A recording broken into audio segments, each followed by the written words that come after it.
ලෝතර බුදුරජාණන් වහන්සේ දේශනා කරන හැටියට ඔගොල්ලෝ අපි හැමෝම මේ සංසාරේ ඉපදෙමින් මැරෙමින් ගමන් කරන හේතුව මොකක්ද කියන එක ඔය පින්වතුන්ට යම්තා දුරකට හෝ මේ කෙටි ධර්මානුශාසනාව තුළින් මතක් කර දෙන්න.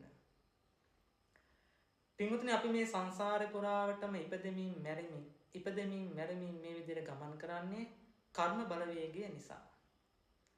භාගතුන් වහන්සේ දේශනා කරනවා මෙන්න මේ කර්ම බලවේගය මුල් කරගෙන තමයි රූප වේදනා සංඥා සංඛාර විඥාන කියන මේ පංච ධර්මයන් හටගන්නේ. මෙන්න මේ පංචස්කන්ධය පින්වතුනි මේ කර්ම බලවේගය නිසා නැවත සංස්කරණය වෙනවා.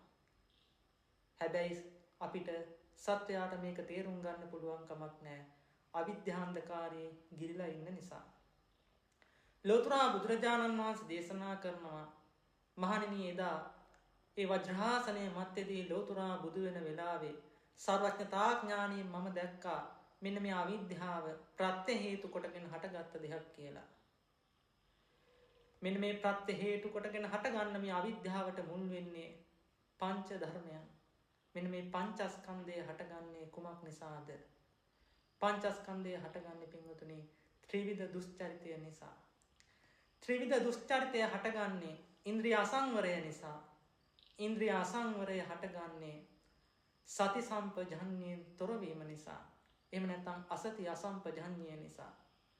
මේ සති සම්පජඤ්ඤයෙන් තොරවීම හටගන්නේ පින්වතුනි අයෝනිසෝ මනසිකාරය නිසා. යෝනිසෝ මනසිකාරයෙන් තොරවීම නිසා. මේ යෝනිසෝ මනසිකාරයෙන් තොරවීම නිසා අපි තුල අසද්ධාව කියන දේ හට ගන්නවා. ශ්‍රද්ධාවක් නොමැති බව.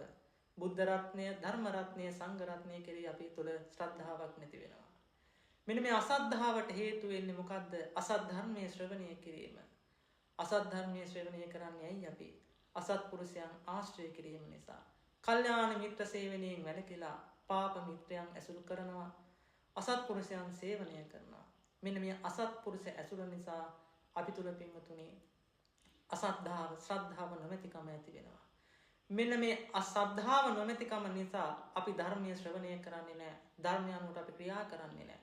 මෙන්න මේ අසත්පුරුෂ ඇසුර නිසා තමයි පින්වතුනි ධර්මය අපිට ඇහෙන්නේ නැති නිසා තමයි මේ තාක්කල් අපි මේ අවිද්‍යා අන්ධකාරයේ ගිලිලා හිටියේ. එහෙමනම් මේ අවිද්‍යා අන්ධකාරය නිසා තමයි ඕගොල්ලෝ අපි හැමෝම මේ සංසාරේ පුරාවටම මේ මැරෙමින් ඉපදෙමින් ගමන් කරන්නේ. සිල් දනාටම තෙරුවන් සරණයි.